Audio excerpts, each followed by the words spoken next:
안녕하세요. 인터넷 언론사 스페셜타임스의 영상뉴스팀입니다. 이번 소식은 확진자 역학조사 동선 추적 출입명부 의무 중단 접종 확인 QR체크는 계속 제공에 관련 뉴스입니다. 19일부터 코로나19 접촉자 추적 관리를 위한 정보 수집 목적으로 시행하고 있는 QR, 안심콜, 수기명부 등 출입명부 의무화가 잠정 중단됩니다. 이기일 중앙재난안전대책본부 제한통제관은 18일 역학조사와 접촉자 추적 관리가 고위험군 중심으로 변경됨에 따라 광범위하게 접촉자 조사를 위한 출입명부 관리의 효과성이 다소 떨어지고 있다면서 이같이 밝혔습니다. 다만 방역패스 시설에 대해서는 접종 여부 확인을 위한 QR코드 서비스는 계속 제공한다며 또한 청소년 방역패스 시행 시기는 3월 1일에서 4월 1일로 1개월간 늦추기로 결정했다고 말했습니다. 한편 이 제한통제관은 사회적 거리두기 조정 방안에 대해 오미크론 유행이 정점을 지나 감소세로 전환되기 전까지는 좀 더 보수적인 대응이 필요하다고 보고 현행 거리두기 틀은 일단은 유지하기로 결정했다고 전했습니다.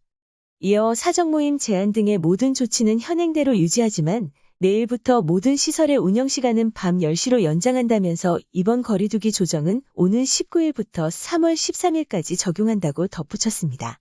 이기일 제한통제관은 오미크론 유행에 따라서 확진자 수는 매주 2배씩 증가하고 있고 정점이 언제인지도 아직은 잘 모르는 상황이라고 우려했습니다.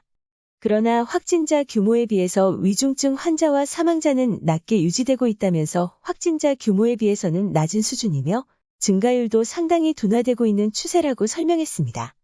또한 대략 2,000명까지 위중증 환자의 안정적인 대응이 가능하며 의료체계는 안정적으로 유지되고 있다며 중환자 전담치료 병상은 2,651개를 보유하고 있고 이 중 29.4%를 사용 중이라고 말했습니다. 하지만 유행의 정점은 아직 예측이 어렵고 확진자가 얼마나 늘어날지도 아직은 불확실하다면서 이런 상황과 여러 의견을 종합적으로 검토한 결과 일단 현행 거리두기 틀은 유지하기로 했다고 밝혔습니다. 이에 따라 19일부터 내달 13일까지 현재의 거리두기 체제를 유지하는데 다만 생업 현장에서 가장 요구가 컸던 영업시간 제한은 밤 9시에서 10시로 1시간 연장합니다. 유흥시설 등 1그룹과 식당, 카페, 노래연습장, 목욕장업, 실내체육시설 등 2그룹 시설의 운영시간을 밤 9시에서 밤 10시로 완화하고 평생직업교육학원과 PC방 등 3그룹 및 기타 그룹은 종전과 같이 밤 10시 기준을 유지합니다. 사적 모임은 종전과 같이 최대 6인까지 가능하며 식당, 카페의 경우에만 미접종자 1인 단독 이용이 가능합니다. 이 밖에 행사 집회 및 종교시설 등에 대한 조치도 그대로 유지됩니다. 한편 개편된 방역체계에 따라 출입명부 운영을 조정합니다. 그동안 접촉자 추적 관리를 위한 정보 수집과 방역패스 확인 목적으로 다양한 방식의 출입명부를 활용했으나 앞으로 출입명부 의무화는 잠정 중단합니다.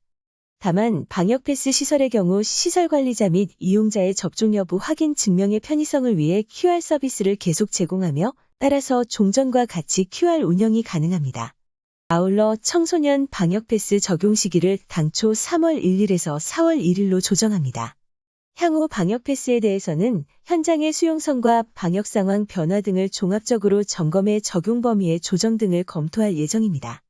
이기일 제한통제관은 향후 거리두기 조정은 유행의 정점을 지난 이후 추진하되 전반적인 방역 상황을 평가하며 조정 속도를 신중하게 조절하기로 했다고 설명했습니다.